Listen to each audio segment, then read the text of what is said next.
Ассаламағалейкум ағайын. Өзбекстанда қанша қазақ, Қазақстанда қанша өзбек бар? Білген дұрыс арнасының өткен шығарылымдарының бірінде ресейлік режимнің тоты құсы Владимир Соловьевтың орталық Азия қарата айтқан қоқан лоққысынан кейін біз төңіректегі туысқанды түгел түгендемесек те түстіктегі көршілерімізге назар аударғанды жөн деп таптық. Әсілінде теріскейдегі елдің соғысқұмар импершіл аттаншылары, ұраншылары мен бұлбұлдары бүгін ғана сайрап отырған жоқ.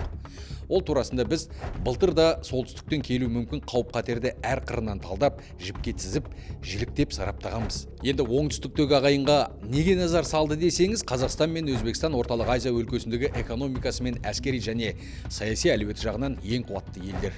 Бірақ Қазақстан мен Өзбекстанның саяси байланыстары, экономикалық ықпалдастығы мен тарихи тамырластығы турасында да орталық Азияда кім мықты, қазақ пен өзбек бірігуді шешті деген тақырыпта екі бағдарлама ұсындық. Оның сыртында орталық Азия және түркі бірлігіне қатысты топтамаларымызда баршылық. Бүгінгі тақырыбымызға арқау болып отырған мәселеге келейік. Екі елді байланыстыратын бір негізгі фактор бар, ол халық. Өзбек елінде тұрып жатқан этникалық қазақтар мен біздегі этникалық өзбектер. Ал өткенге көз жүгіртер болсақ, деректер мен дәйектер, жылнамалар бізді өзбек пен қазақ бір халық деген тарихи ақиқатқа алып барады. Әлгі өзбек өз ағам деген қазақтың нақылына өзек болған өзбек қазақ бауырластығына бір тақырып арнайық ендеше. Патша көңілді көрермен, шайларыңызды демдеп ден қойсаңыздар, бастайық.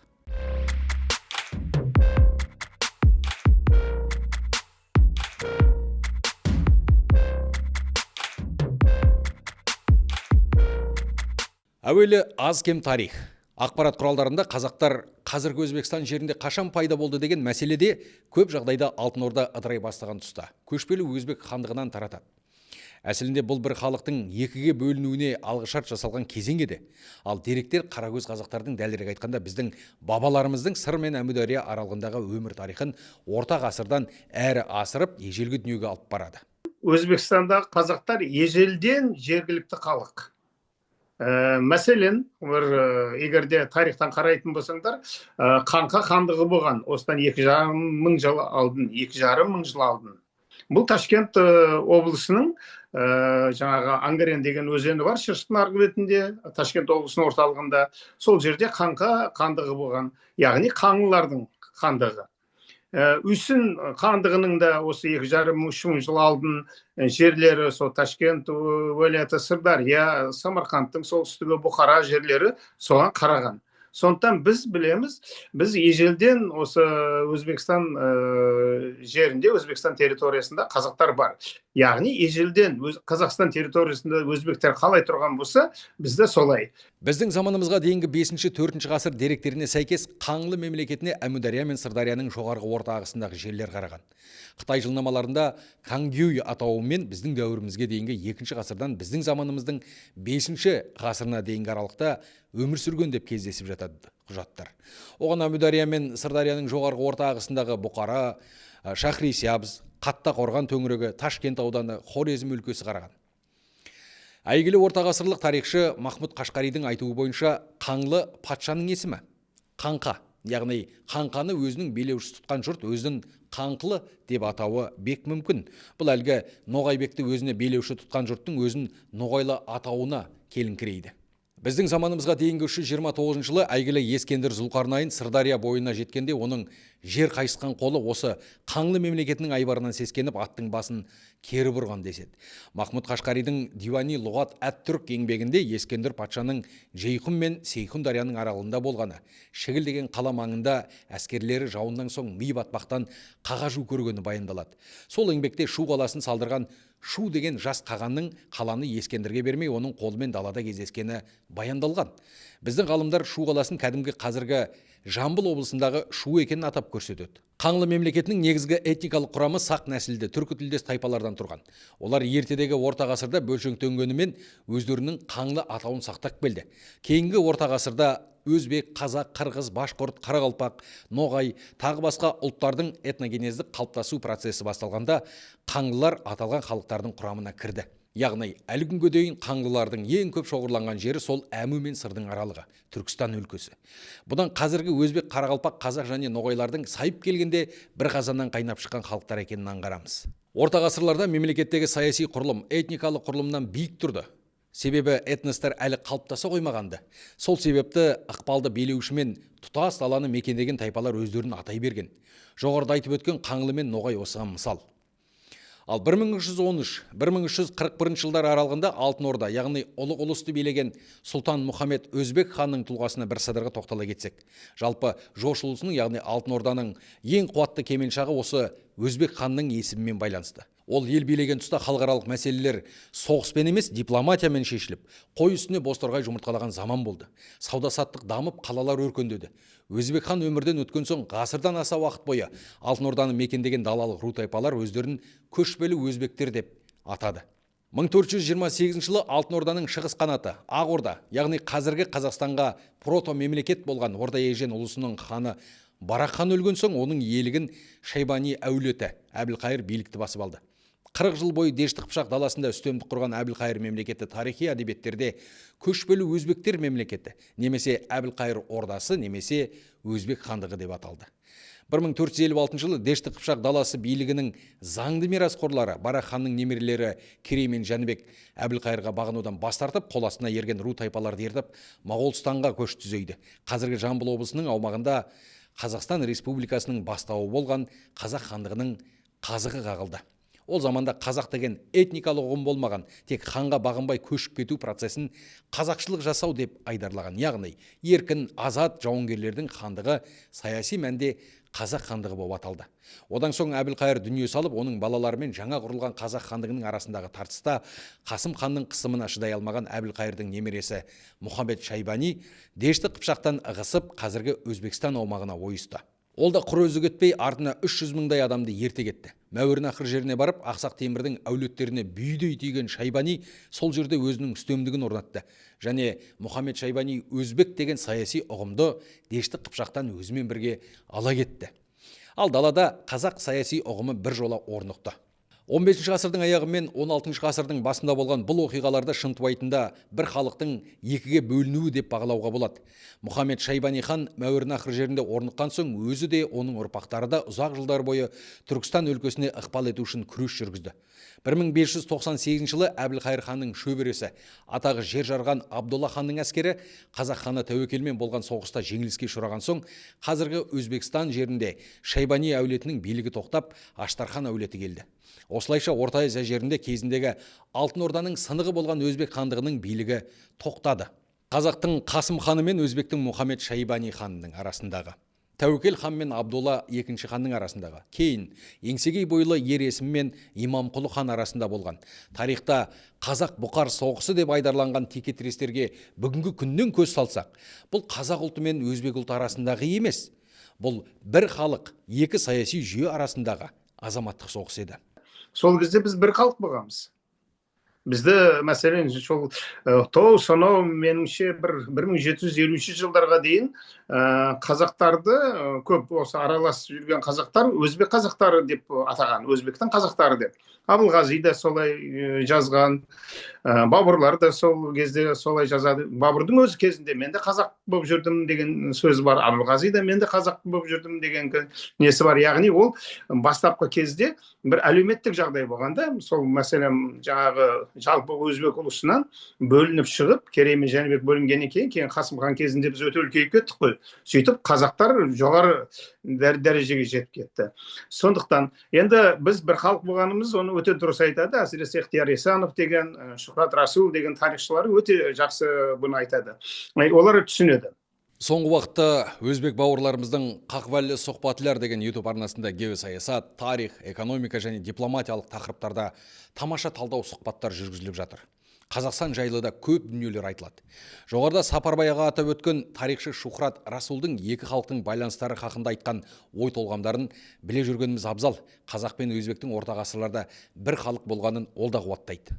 Халқымыздың ярымы, Халқымыздың жартысынан көбі өзінің тұрмыстық тілі ретінде, ана тілі ретінде қыпшақ диалектісін таниды. Бұл кемшілік емес.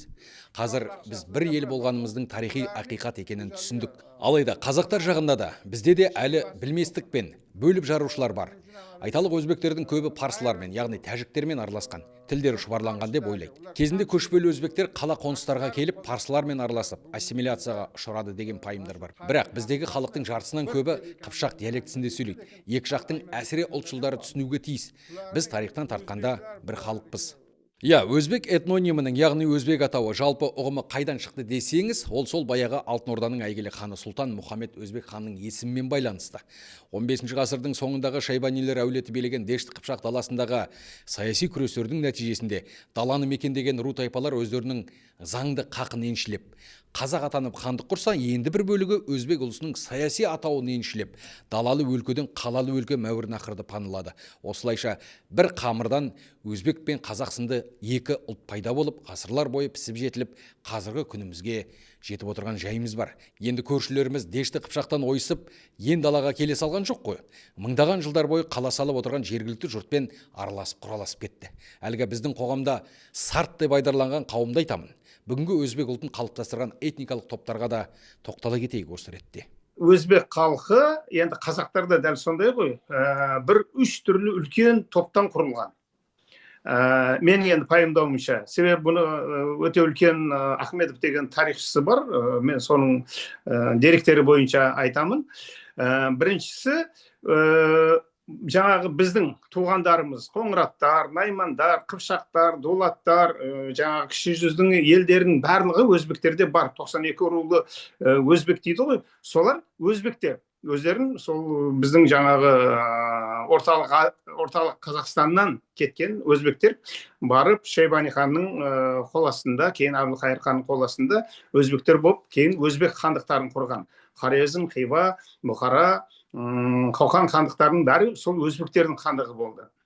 Олар барған кезде жергілікті түркі халықтарда болған.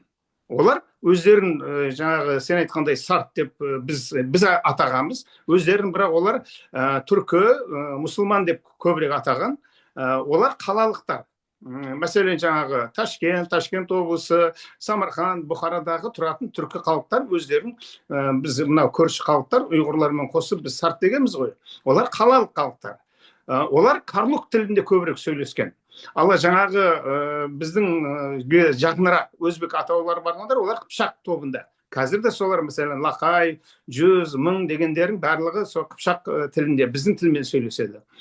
Кейін үшінші үлкен топ бұл хорезмдер. Бұлар енді оғыздар. Біз жақсы білеміз, бұлар түркмендерге, Азербайжандарға жақын халық.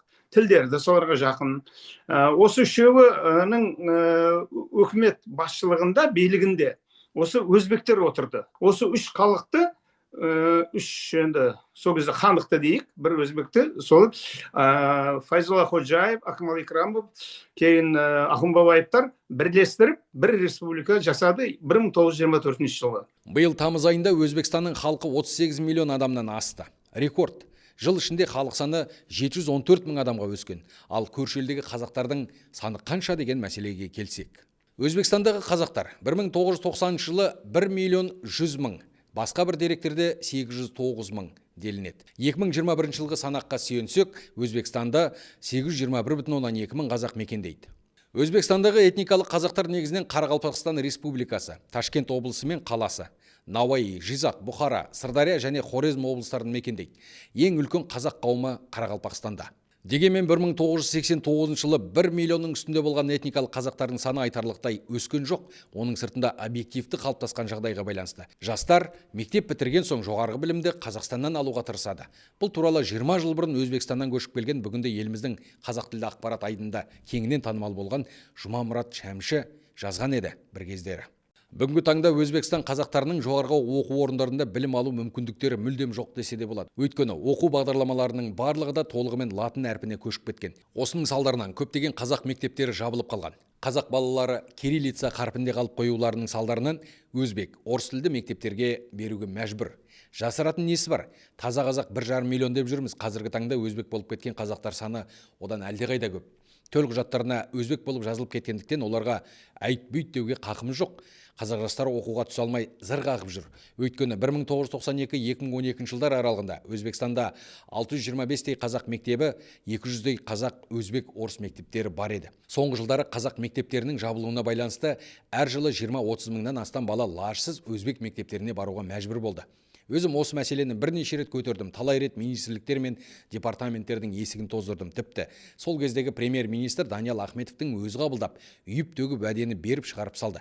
Өзбекстанның қазақ мектептеріне қазақстандық бағдарламалар бойынша оқу құралдарын апарамыз деген уәдесі де орындалмады. Бұл жерде өзбек ағайындарды кінәлай алмаймыз. Себебі алашапанды ағайындар шамалары келгенше өз баспаларынан қазақ тілінде шығатын оқулықтармен қамтамасыз етіп отыр. Мен 2002 жылы Ташкент қаласының мәдени орталығын басқардым. Қазір жаңа айттым ғой, Үсенов Серікбай. Қазір республикалық мәдени орталығын басқарады. Мен Ташкент мәдени орталығын басқарғанмын, төрағасы етіп сайланған едім. Сол кезде 2002 жылы бізде дерек бар еді, 583 қазақ мектебі бар еді Өзбекстанда. 583. Қазіргі сол Серікбайдың деректеріне қарасақ, бір 380-ге жақын қалды. Енді сәл біраз кеміді. Неге? Себебі көп ауылдарда, әсіресе мынау Қарақалпақстан, Күміс-Шөлі ғой, кейін Тамды, Науаи облыстарындағы халықтың көпшілігі жаңағы кеңес дәуірінде, совет дәуірінде оларға жаңа қаракүл қой, дала аңызақ болса да өте көп жәрдем беріп, халықты ұстап тұрған еді. Ал кейін егемендікке шыққаннан кейін әрине бұндай жәрдем азайды. Сондықтан халықтың тұрмысы нашарлағаннан кейін, әсіресе Қарақалпақстанның қазақтары 92-ші, 95-ші, 97-ші жылдарда әлі мынау жаңағы оралман, қандас деген сөздер әлі басталмаған кезде көпшілігі Қазақстанның сол оңтүстігіне, Алматы өңірлеріне, жаңағы кейбір Ресейге, Германияға қазақстандықтар кетті ғой. Солардың орнына олар көшті. Сөйтіп мектептеріміз Растанда бір жаңағы 380, мүмкін 350-ге жақын қалды. Бірақ ешқандай жаңағы шектеу, осы қазақ мектептерін бір шектейік деген әңгіме жоқ. Сол ауылдың халқы қайсы тілде қаласа, балдарын сол тілде мектепке апарады. Бүгінгі таңда Өзбекстанда таза қазақ тілінде ғана оқытатын 150 мектеп бар делініп жүр. Кей деректерде ол 142, ал кейбір мәліметтерде 180-ге жуық делінеді. Жалпы мектептердің оқулықтармен, заманауи әдістемелік құралдармен қамтамасыз етілуі әрине объективті түйткіл. Оны екі жақтың жақсылары бірлесіп шешетін мәселе. Өзбек боп жазылудың жайына келсек, жоғарыда Жұмамұрат Шәмші атап өткен жағдаймен 50 жылдан астам Өзбекстанда тұрған Сапарбай аға келіспейтінін білдірді. Жалпы тарихи кезеңде ассимиляцияға ұшырағандар бар дейді. Айтуынша ол екі халыққа да бірдей жүрген. Ташкент облысында Құрама деген бір халық болған. 1897 жылғы санақ кезінде Ресей санақ жүргізген ғой, сол Қоқан хандығының ішінде. Сол кезде олар Құрама деп бөлек өздерін көрсетілген еді. Бірақ солардың қазақ ауылында тұрғандары қазақ болып кетті. Ал енді негізгі Ташкент облысының бәрі Өзбекстан болды ғой. Өзбек ауылындағылардың көпшілігі өзбек болып жазылып кетті. Міне соның ішінде арасында жүрген қазақтарда көбінесе сол құрамаларға араласып, енді жаңағы құда жекжат, алды бердіміз өте жақсы құрамалармен, бізге тілі жақын олардың. Сөйтіп, олардың барлығы өзбек болып кетті. 50-ші жылдардан кейін, яғни мен 52-53 жыл туылдым ғой, содан кейін бір мына ұлтты мынаған қосайық, мына ұлтты мынаған қосайық деген әңгіме болған жоқ. Мен мәселе ешқандай бір сезгенім жоқ. Осы біреулер айтады ғой, ой, қазақтар Өзбекстанда мәжбүрлеп жазылып кетіпті, я болмасам жаңағы өзбек болып, я болмасам әтеліп жаңағы жазылыпты дегендер бар. Мен мәселен сол 53 жасыма дейін сол Ташкентте жасап, бір адамды кездестірген жоқпын. Мәселен өзі қазақ, бірақ жаңағы құжатын өзбек қылып алған. Қазақстанда қанша өзбек бар? Біздің елімізде ашық дереккөздерге сүйенсек, 2024 жылғы ресми статистикаға сәйкес 660.554 этникалық өзбек тұрады. Бұл Қазақстан халқының ішіндегі үшінші ірі ұлт. Олардың негізгі бөлігі Түркістан облысында шоғырланған. Елімізде тұратын этникалық өзбектерге өз ана тілінде білім алуға толық жағдай жасалған. Бүгінде Қазақстанда 136 мектеп өзбек тілінде оқытады. Оның 17-сі толық, 119-ы аралас мектептер. Өзбекстанда да қазақ мектептері жұмыс істеп тұр. Қазақстандағы өзбек этносы да тарихтан тартсақ, осы жердегі жергілікті халық. Мыңдаған жылдардан бері ғұмыр кешіп отыр. Қазақтар Өзбекстанда қалай байырғы халық болса, олар да біздің елде ежелден жасап келеді. Бұл жайт айналып келгенде бағзы замандарда қазақ пен өзбектің бір халық болғанын тағы бір аңғартса керек. Шавкат Мирзиёев Өзбекстанның президенті болғалы бері екі елдің арақатынасы тіптен жақсарды. Айталық екі елдің арасындағы қарым-қатынас көрші бауырлас ел деген ұғымның деңгейінен әлде қайда асып, одақтастық деңгейіне жеткен. Яғни қазақ елі Орта Азиядағы республикалардың барлығымен одақтастық қарым-қатынасты жолға қойды. Бұл үшін жалғыз Қасым-Жомарт Тоқаевқа ғана емес, қазақ тарапынан жасалған ілтипатты барынша қолдаған Шавкат Мирзиёев, Садыр Жапаров, Эмомали Рахмон мен Гурбангулы Бердімұхамедовке де рахмет айтуға болады. Саяси деңгейде одақтастық рухында даму бағдары қойылды. Ендігі мәселе бұқара халықтың өз деңгейінде байланысуы. Бұқаралық дәрежеге өту керек та, достық. Бұқаралық саясаткерлер өздері дос. Бірақ қарапайым халық та өту керек. Оның үшін мен қазір айтып отырған, мына жастарды жақындату керек.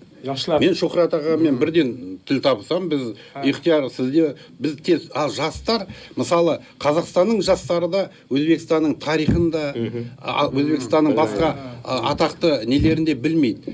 Немесе Өзбекстанда ол бұлар да Қазақстанның тарихын, қазақтың хандарын, қазақтың атақты адамдарын білмейді. Мысалы үшін айтайын. Мысалы Абайды, Әлішерді бәріміз білеміз. Ал мен жастарға қазақтың Мағжан Жұмабаев деген ақыны бар. Сол осы заманға өте тура келеді да, бірақ ол да Шолпанмен бірге 38 жылы атылып кеткен. Ал өзбекте маған өте қатты ұнайтын Шолпан. Сүлеймен ұлы Шолпан. Қандай Түркістанды сағынады. Осы халықтардың қазақ, өзбек, барлығы Түркістан, жаңылде ғажайып Түркістаным саған не болды деген өлеңі бар ғой. Гөзәл Түркістан сенген не болды дейді. Сол Гөзәл Түркістан сенген не болды дегенді Астанада, Шымкентте, Алматыдағы жастар соны жатқа оқып, Шолпанның сонда кештерін өткізсек, ол жастарды Өзбектің осындай керемет ақыны бар екен деп, Әлішердің нелерін өткізіп, керісінше Мағжан Жұмабаев мысалы, бәріңіз қазір Түркістан бізге ортақ Астана мысалы, Мағжан Жұмабаев айтады, Түркістан туралы керемет өлеңдер жазған. Сол мен айтайын дегенім, сол жастардың қазіргі ақындарды білсе, тарихты білсе, сол жарасатын еді. Әрине одақтаспыз деп айтамыз, бірақ екі жақты сауда-саттық әлі одақтастық деңгейіне жете қоймады. Өткен 2025 жылдың 11 айында екі ел арасында 3,4 миллиард доллардың алыс-берісі жасалған. Ал таяу келешекте сауда-саттықты 10 миллиард долларға жеткіземіз деген жоспар бар. Алайда Қазақстан Еуразиялық экономикалық одаққа мүше, яғни біз Ресеймен, Қырғызстанмен, Армения, Беларусьпен арамызда кеден төлемдері жоқ. Адамдар қаншалықты жүк апарады, оны әкеледі, тек қана шекара жаңағы қызметтері, эпизотекалық дейді, санитарлық бақылаулар бар да, ал қалған ешқандай адамдардың баруына, ақшаның өткізуіне, тауарлардың өткізуіне кедергі жоқ. Ал Өзбекстан Еуразиялық экономикалық одаққа бақылаушы, кірген емес, мүше емес. Сондықтан шекарадағы Өзбекстанның тауарлары Қазақстанға кіргенде, Қазақстан мен Қырғызстан, Ресейдің тауарлары Өзбекстанға кіргенде өте үлкен, енді салыстырмалы түрде кеден төлемдері алынады. Бұл осы сауданың анау айтқан дамуына кедергі жасайды. Неге? Себебі мәселен сол біздің кәсіпкерлер Өзбекстаннан мәселен жаңағы бір товар алып, ямасам жеміс алып өткуден гөрі Қырғызстаннан алып келген оңайырақ. Бізде мәселен жаңағы Астанадағы егерде дүкендерге барсаң, қай жерін алмаса, Қырғызстаннан алмаса, қай жерін несі, барлығы солай айтылады. Кейін біздің көп мынау Сарыағаш, оңтүстіктегі өлкелерде өндіретін өнімдерді көпшілігі ташкенттік дейді. Енді олар өзі Сарыағашта өндірілген. Бірақ енді ташкенттік деп айтады, себебі Ташкенттен өткізу сәл де болса қиын. Өткізеді, бірақ жаңағы қымбатқа түседі. Жалпы Қазақстан мен Өзбекстанның экономикалық байланыстары турасында біз жыл бұрын жоғарыда атап өткен Орталық Азияда кім мықты деген тақырыппен талдаған шығарылымда егжей-тегжейлі баяндағанбыз. Бірақ алыс-беріс мәселесіне қайта тоқталған себебіміз 21 ғасырда ел мен елді жақындастыратын ең басты фактор осы екенін біле жүрейік. Хош, сонымен Өзбекстан мен Қазақстан арасында дәнекер болған ортақ тарихтың бір шетін шалғандай болдық. Әлбетте, бүтін бір ғылыми еңбекке татитын қос елдің байланысы бір бағдарлама аясына сыймайтыны анық. Енді осы жерде тағы бір жайды өздеріңізден сұрасам. Бұл Өзбекстанда тұратын қазақ қандастар мен Қазақстанда тұратын өзбек бауырларға бұйымтай десек те болады.